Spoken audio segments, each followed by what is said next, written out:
After ng episode natin kay Pau Gasol, sunod natin ang isa pang Spaniard legend, ang floor general ng Team Spain. Mabilis, matalino, respetado, at kahit hindi siya yung masyadong physical freak sa finishing, itinuturing naman siya na isa sa pinakamagaling na guard sa defense at turnover creation.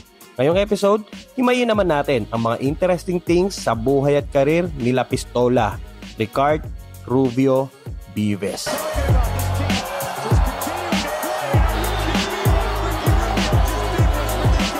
Sa maliit na bayan ng Almasno sa Catalonia, Spain, lumaki si Rubio kasama ang kanyang pamilya. Ang tatay niya ay dating coach ng basketball.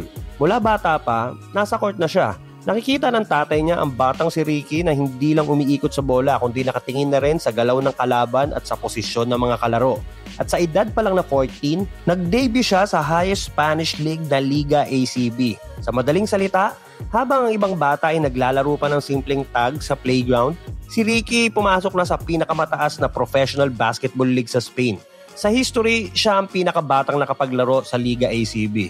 Kung di ka pamilyar sa Liga ACB, parang yan ang PBA o NBA sa Spain. So, hindi bata ang kalaban niya. Dahil hindi high school o college league yon. Literal na may matatanda na talaga doon. Para ma-imagine mo kung gaano ka-wild yon, isipin mo na lang sa PBA na si Coach Tim Cone nagpasok ng grade 8 student. Ganon kalupit si Ricky Rubio. Noong 2006, sa FIBA Europe Under-16 Championship, Spain versus Russia, si Rubio ay gumawa ng triple-double, 51 points, 24 rebounds, 12 assists at 7 steals sa edad na 15 years old. Isang championship game kung saan nag-champion ng Spain. Dahil sa performance na yon, kinilala siya bilang tournament MVP at instant basketball prodigy sa buong Europe.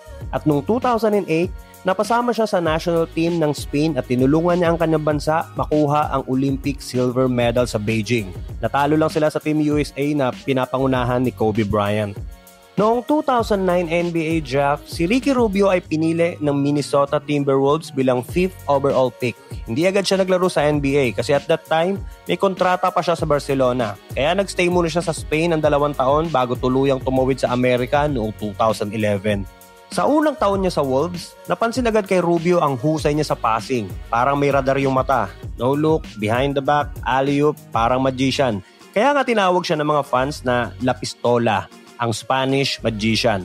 Bukod sa pagiging magician sa passing, mahusay din si La Pistola sa depensa. Palaging nasa tamang posisyon. Mabilis kumuha ng turnovers para sa kalaban at madalas makagawa ng steals. Kaya nga kahit hindi siya superstar scorer, malaking threat siya sa court at laging ginagalang ng kalaban. Ang problema, nagkaroon ng ACL tear sa kanyang rookie season. Sayang kasi bago pa mangyari yung injury, kasabay sana siya sa mga Rookie of the Year talks ni Kyrie Irving. Nag-average siya sa rookie season niya ng 10.6 points, 8.2 assists, 4.2 rebounds at 2.2 steals per game. Matapos ang 6 na taon sa Minnesota Timberwolves, noong June 2017, na-trade si Ricky Rubio papunta sa Utah Jazz. At dito, parang nabuhayan ulit ang karera niya. Sa system ni Coach Quinn Snyder, mas gumanda ang flow ng offense. Swak no swak para sa isang point guard na gaya niya. Kasama si Donovan Mitchell, bumuo sila ng exciting duo. Si Mitchell ang scorer, si Rubio ang utak ng laro. Nakapasok pa sila ng playoffs noong 2018. Pinabagsak nila ang trio ni Westbrook, Paul George at Carmelo Anthony sa first round. Pero nilaglag sila ng Rockets sa second round.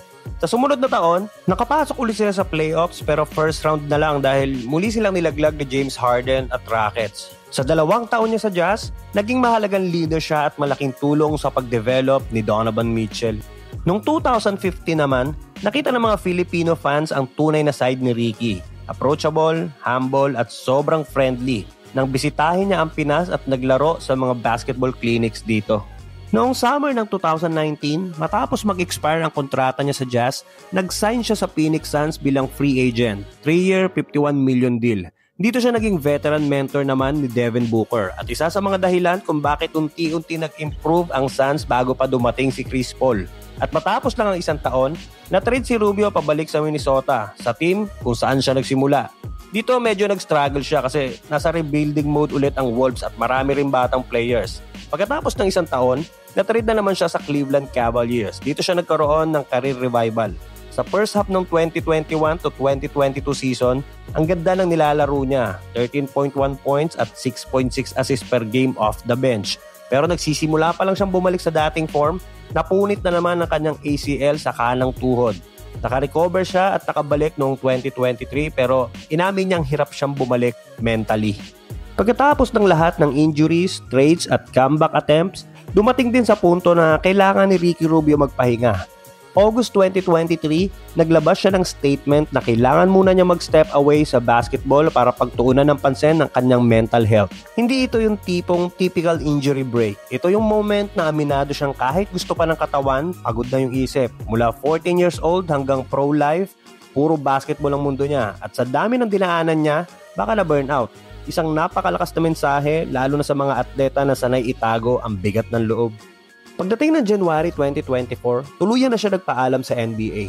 Tahimik, walang farewell tour, walang drama, kundi isang simpleng thank you lang sa mga tumulong at see you soon sa mga sumuporta. At doon mo makikita kung anong klaseng tao si Rubio. Hindi lang mahusay na playmaker, kundi isang tao na marunong magpahinga, marunong alagaan ng sarili at marunong umalis ng may dignidad.